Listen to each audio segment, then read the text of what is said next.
Bonjour mesdames et messieurs, bienvenue dans le 13h, bienvenue sur RTI.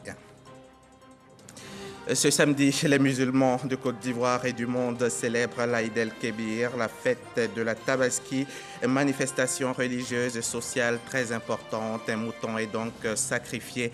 Mais avant, dès 8 h ce matin, les musulmans ont investi les mosquées et autres lieux de prière. La célébration officielle s'est faite à la Riviera Golfe. Ce samedi, le monde entier commémore la journée internationale de destruction des armes légères instaurée par les Nations Unies, une journée qui a pour objectif de rappeler aux populations la menace que représentent les armes excédentaires. Vous entendrez le message du gouvernement lu par Vagondo Diomandé. Le président du Sri Lanka, Gotabaya Rajapaksa, a fui ce samedi son palais de Colombo quelques minutes avant qu'il ne soit pris d'assaut par des centaines de manifestants, l'accusant d'être le responsable de la crise économique catastrophique que traverse le pays et voulant le chasser du pouvoir.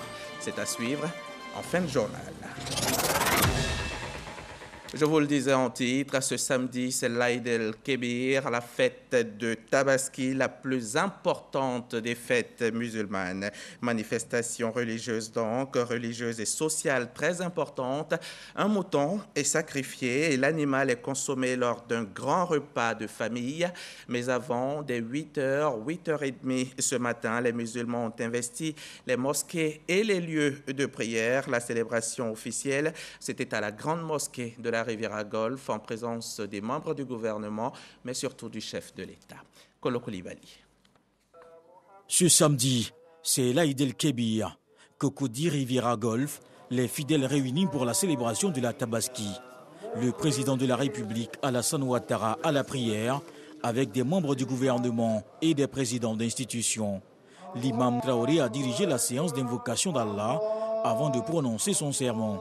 Une communication sur la bonne gestion du facteur temps par le croyant pour impacter positivement son entourage. La valeur d'un homme dans les temps se mesure par son utilité, par son adoration, par ses réalisations pour sa famille, pour sa communauté et pour son pays.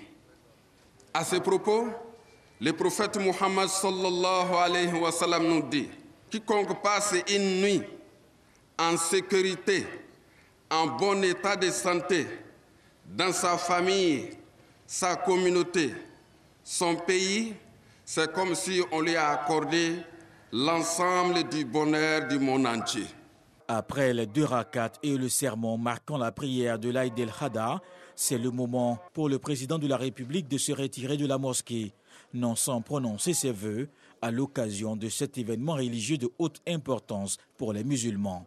Implorer le Seigneur pour la Côte d'Ivoire, pour la paix en Côte d'Ivoire, pour la santé de tous les Ivoiriens et aussi pour implorer le Seigneur que les temps difficiles qui nous sont imposés par la crise sanitaire et la crise internationale puissent trouver des solutions pour permettre à tous les Ivoiriens de vivre dans de meilleures conditions.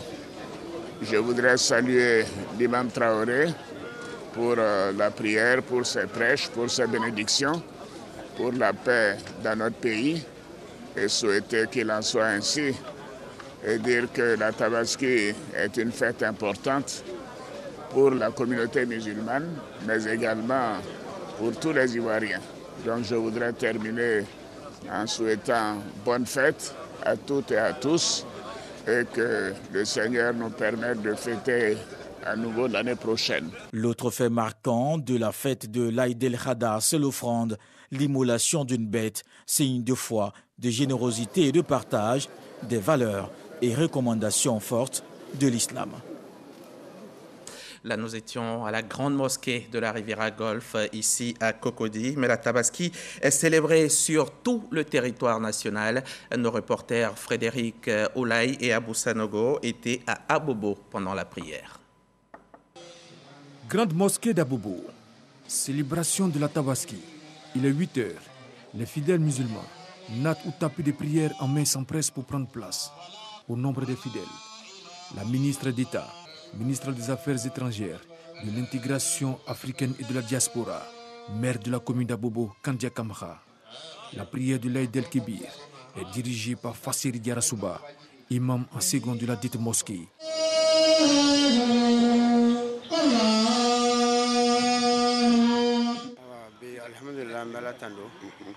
Que Dieu protège Madame la ministre et Monsieur le Président de la République contre tout ce qui va venir le déranger et que Dieu nous protège tous aussi, la santé, la prospérité. L'Aïd el-Kébir est l'une des plus importantes fêtes pour la communauté musulmane. Occasion pour la ministre Kandia Kamara pour faire des prières pour la commune d'Abobo et pour la Côte d'Ivoire. Je rends grâce à Dieu qui nous permet de célébrer la fête de la Tabaski aujourd'hui en bonne santé. Aujourd'hui, les Ivoiriens sont réconciliés. La Côte d'Ivoire est en paix. Le pays continue sa marche vers le développement grâce au président Alassane Ouattara, grâce au gouvernement, mais grâce à l'adhésion et à l'implication de tous les Ivoiriens. La fête de la Tabaski, ou fête des moutons, est célébrée 2 mois après le Ramadan. Moment de partage. La prière a été suivie par l'immolation de béliers. Les musulmans de la commune de Yopougon également sont sortis nombreux pour la prière de l'Aïd. Les mosquées et les lieux de prière étaient noirs de monde ce samedi matin. Après la prière, le maire Kone Kafana a exhorté les populations à la paix. C'était au micro d'Éric Gorebi. Les musulmans et musulmanes de la commune de Yopougon sacrifient à la tradition en ce jour de l'Aïd el-Kébir. Une occasion pour cette communauté de se plier aux principes en vigueur. La prière de ce jour a lieu en présence du premier adjoint au maire, qui représente le maire de la commune, Gilbert Kafana Kone. Nous sommes venus en son nom auprès de la grande communauté musulmane de Yopougon, surtout celle d'Andokwa, avec laquelle nous avons prié les 2 rakats de la fête de Tabaski. Nous avons profité pour passer le message du président de la République et du maire, qui est de prier pour la cohésion, de prier pour que la paix et la sécurité puissent rester dans ce pays. Prier également aussi que les liens de fraternité qui existent entre les frères musulmans puissent se renforcer davantage. Dans son sermon, l'imam Diaby Ousmane a appelé à la paix et à la réconciliation de tous les Ivoiriens et Ivoiriennes. On voulait demander à la communauté musulmane d'imiter le prophète Ibrahim alayhi salatu wassalam, parce que son acte a un impact sur la société. Voilà pourquoi je me suis engagé pour parler de cette réconciliation, pour que le peuple ivoirien trouve la paix. La fête de Tabaski est la plus importante de toutes les fêtes musulmanes. Et toujours dans cette grande commune de Yopougon, Adama Diawara a célébré la prière aux côtés d'autres milliers de fidèles musulmans. Occasion pour la ministre, occasion pour le ministre d'inviter la communauté musulmane à l'entente et au vivre ensemble. Souleymane Donisongo. Les musulmans de la commune de Yopougon ont commémoré la fête de sacrifice ou l'Aïd el-Kébir, la plus importante fête de l'islam. Alhamdulillah, nous remercions Allah le Tout-Puissant qui nous a donné ce grand jour, qui est un grand jour dans l'histoire de l'islam. Et alhamdulillah, c'est un jour aussi de la fraternité, de cohésion sociale. La mosquée Masjid Nour à Yopougon en Anuré, Carrefour Sorbonne, est le lieu où a pris part à la prière le ministre de l'Enseignement supérieur et de la Recherche scientifique, Adama Diawara. Tout en soulignant l'importance de cette célébration, Adama Diawara a exhorté toute la communauté musulmane à la cohésion sociale. Pendant cette prière qui est assez importante, nous avons demandé à Allah, le Tout-Puissant, le Tout-Miséricordieux, de continuer à étaler son voile protecteur sur la Côte d'Ivoire, notre beau pays, afin que ce pays continue à vivre dans la paix, l'union, la fraternité, la cohésion et la solidarité, et que ce pays continue sur sa trajectoire de développement économique, social et culturel. Le ministre de l'Enseignement supérieur et de la Recherche scientifique a offert un bélier à l'imama de la mosquée Masjid Nour de Yopougon, représenté par l'imam principal, Swalio Ouattara. Ce sont plus de 400 personnes qui ont pris part à cette célébration de la Tabaski. Vous avez certainement reconnu la voix de Sephora Zegui. Elle a commenté le reportage de Souleymane Donisongou. Autre lieu, même décor, à Korogo, au nord de la Côte d'Ivoire, région du Poro. Notre correspondante Ami Sissoko a assisté à la prière de la communauté musulmane. C'était ce matin dans les mosquées de la ville. Grande mosquée de Korogo. 2 unités de prière ont constitué la prière de l'Aïd el-Kébir ou Tabaski. L'imam Barnaby Cissé, dans son sermon, met en lumière l'importance du sacrifice du bélier avant d'inviter les disciples du prophète Mohammed à cultiver la paix et la solidarité. On va dire aux fidèles, vraiment c'est pour prendre l'islam en main. Quand il y a l'islam, il y a l'entente.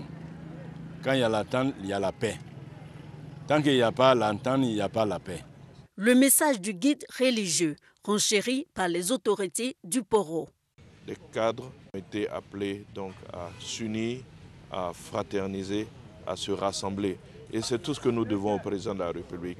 Nous lui devons notre union, nous lui devons notre rassemblement, nous lui devons notre cohésion, parce que c'est dans la cohésion, dans l'union, dans la fraternité que nous pouvons lui donner la force pour pouvoir continuer ce qu'il a commencé pour la Côte d'Ivoire et dont tout le monde bénéficie, y compris Korogo. C'est extrêmement important qu'on mette de côté nos intérêts personnels pour regarder l'unité ici à Korogo, dans notre région et bien au-delà. Ce qui va faciliter la tâche au chef de l'État dans l'ensemble du pays. Des prières ont été formulées pour le repos de l'âme du défunt Premier ministre Amadou Gon Coulibaly, dont l'an 2 de son rappel à Dieu a été commémoré hier vendredi. L'imam a ensuite donné le ton du sacrifice d'Ibrahim, permettant ainsi aux fidèles de sacrifier à la tradition religieuse. On quitte Korogo, direction le centre de la Côte d'Ivoire, à Bouaké, dans la région de Bouaké également.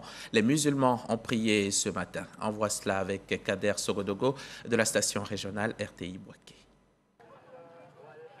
Bouaké, mosquée Salam du quartier Habitat de la Caisse. L'imam Yaya Kone immole un bélier à l'occasion de l'Aïd el-Kébir ou la fête de la Tabaski. Ainsi, le guide religieux commémore le sacrifice d'Abraham, un acte de haute portée spirituelle pour les fidèles musulmans. L'action de dévotion est précédée de la prière de 2 rakats préconisée pour la circonstance et suivie du sermon de l'imam. Yaya Kone a invité ses coreligionnaires à marcher selon les principes de Dieu afin de bénéficier de sa grâce. La paix, le pardon, la tolérance, l'entraide et le social ont été au centre du sermon de l'imam de la mosquée Yassine, quartier Air France 3. Nous sommes à Bouaké.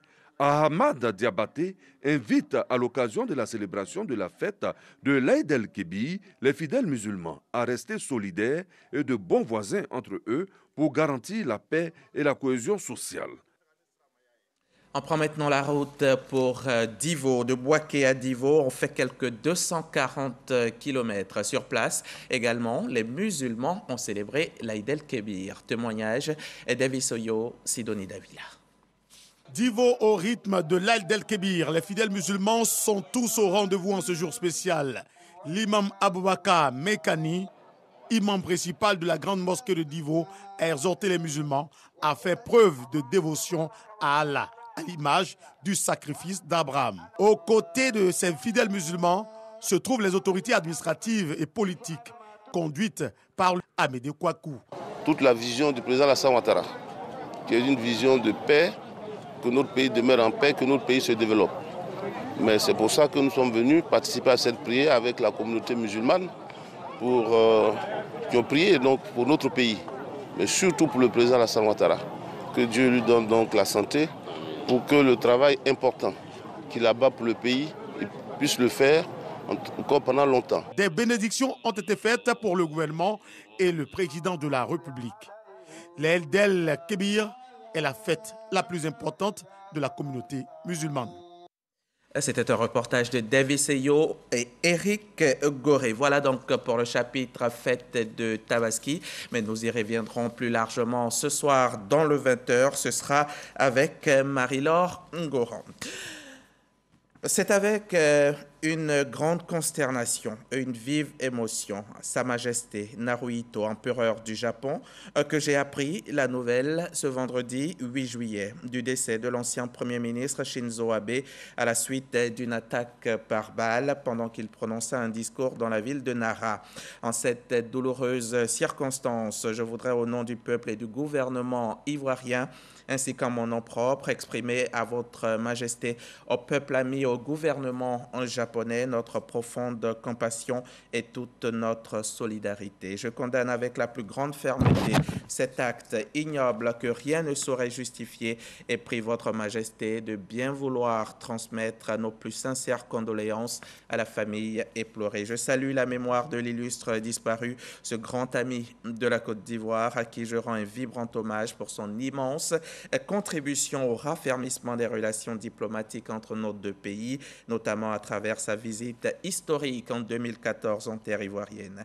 Très haute considération, Alassane Ouattara, président de la République de Côte d'Ivoire. Puis, cet autre télégramme officiel adressé cette fois à son Excellence, M. João Lourenço, président de la République d'Angola. Monsieur le Président et chers frères, c'est avec une immense tristesse que j'ai appris le décès survenu ce jour à Barcelone, en Espagne, à l'âge de 79 ans, de M. José Eduardo dos Santos, ancien président de la République d'Angola. En ces instants de grande douleur, je voudrais, au nom du peuple et du gouvernement ivoirien, ainsi qu'en mon nom propre, exprimer à votre Excellence, au gouvernement et au peuple frère d'Angola, de même qu'à la famille de l'illustre disparu, nos condoléances les plus émues et nos sentiments de profonde compassion. Je salue la mémoire de ce grand homme d'État, figure historique de l'Angola, qui a œuvré à l'indépendance et à la prospérité de son pays. Très haute et fraternelle considération, Alassane Ouattara,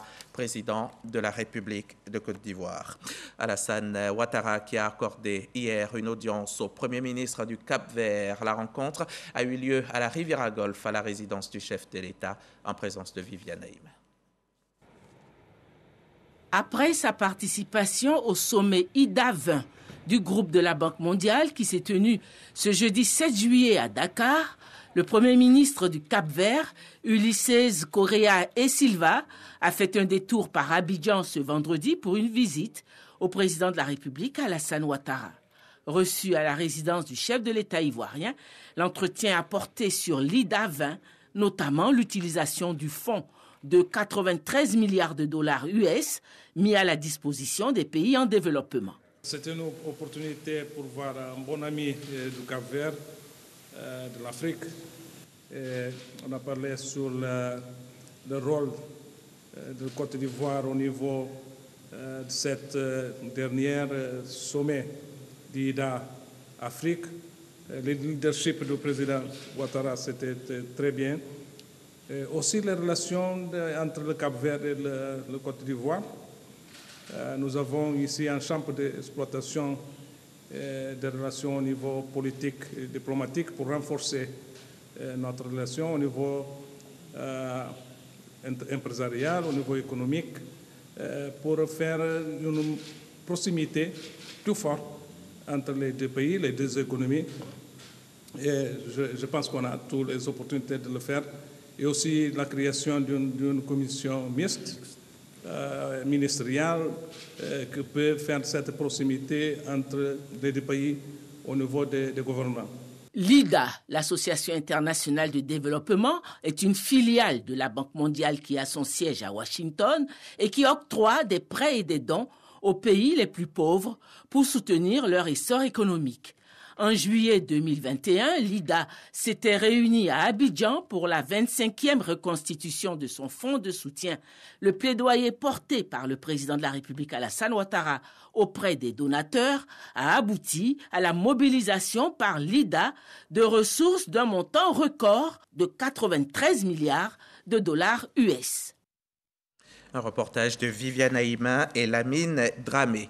La Côte d'Ivoire est le premier pays producteur mondial de noix brutes de cajou. Et bientôt, le pays sera parmi les plus grands transformateurs au monde.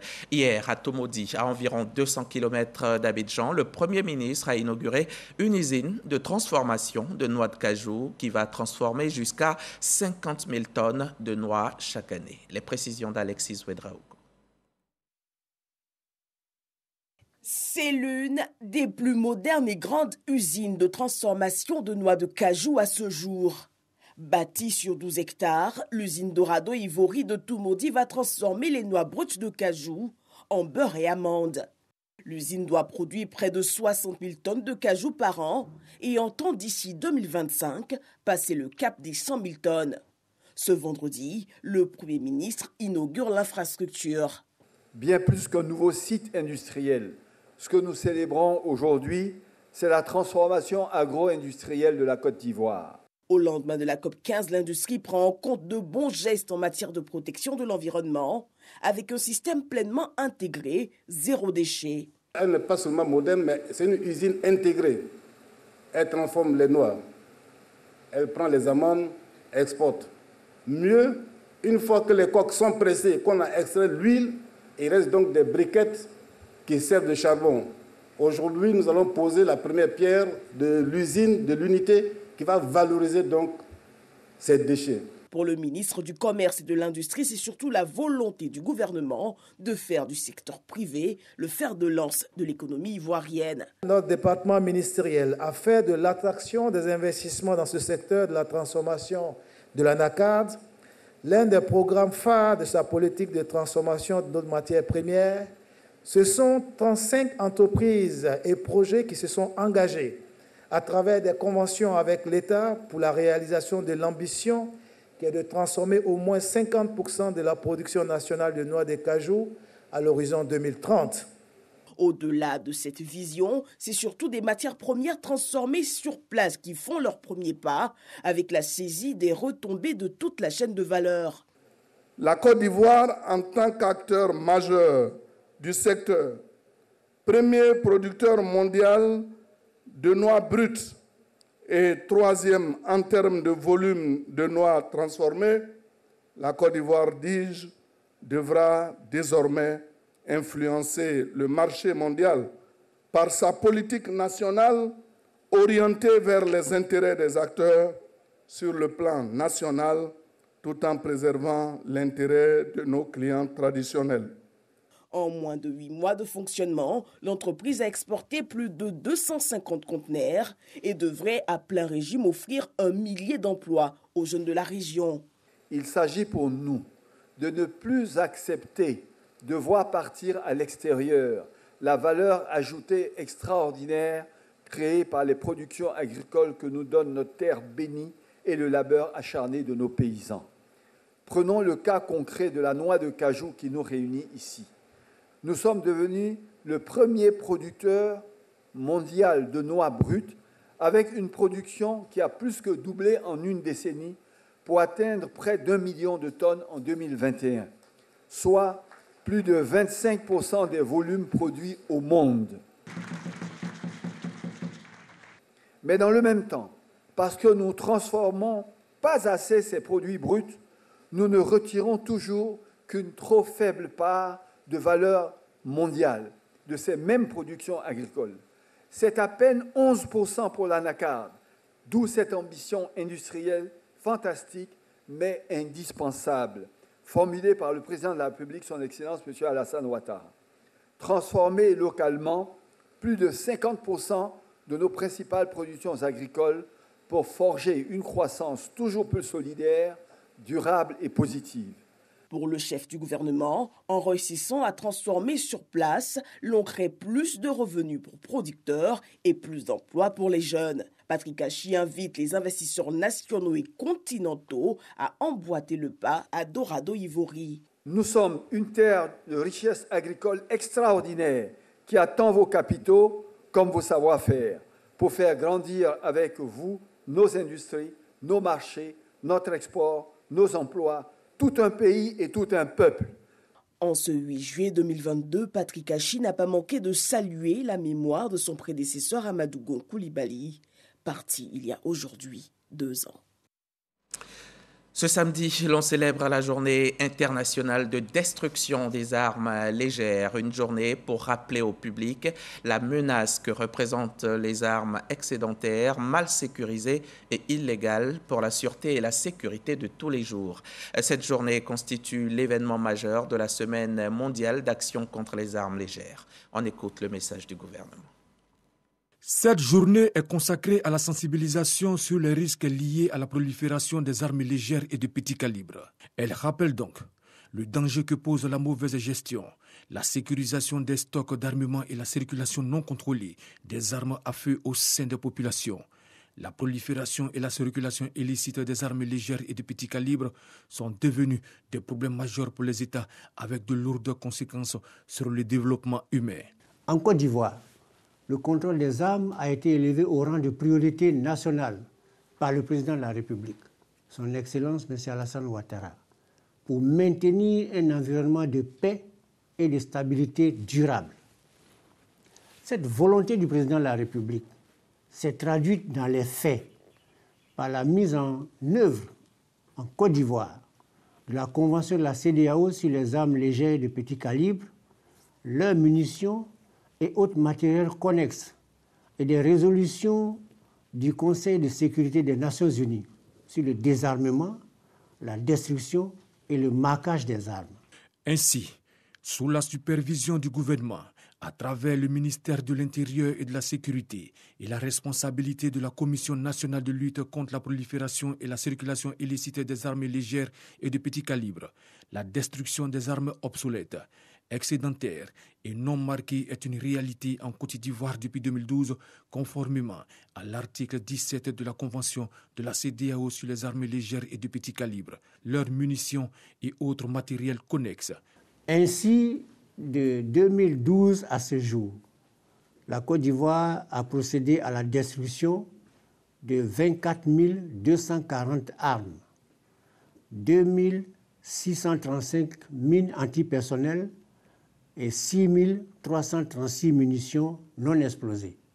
La Journée internationale de destruction des armes nous offre l'occasion de saluer l'importance et la qualité du travail qu'effectue au quotidien la Comnat. En effet, le dispositif déployé et mis en œuvre a permis non seulement de favoriser au sein des communautés la remise volontaire des armes et munitions dans une approche globale et intégrée de sécurité communautaire, de sécurité urbaine et de cohésion sociale, mais également de réduire les risques de perte, de vol et de détournement des armes acquises, détenues et utilisées par des institutions nationales de sécurité. La Journée internationale de destruction des armes légères et de petit calibre offre une occasion aux dirigeants du monde entier en général et de l'Afrique en particulier, l'opportunité de s'unir dans le combat pour un meilleur contrôle des armes. Le message du ministre de l'Intérieur et de la Sécurité a été recueilli par Abou Sadogo et Zakaria Traoré. Place au chapitre Covid, l'actualité coronavirus.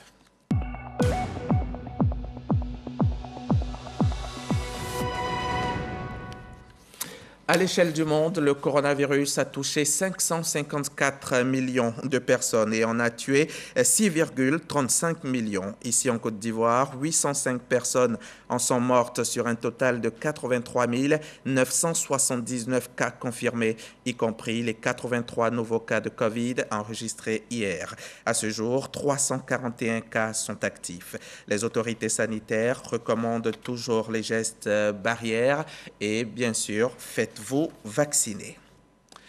Ce devait être un moment historique. Hier vendredi, le président de la transition burkinabé, le lieutenant-colonel Paul-Henri Sandaogo Damiba, a convié 5 anciens chefs d'État burkinabés au palais présidentiel de Kosiam. L'objectif était de lancer la réconciliation nationale pour faire front face au terrorisme.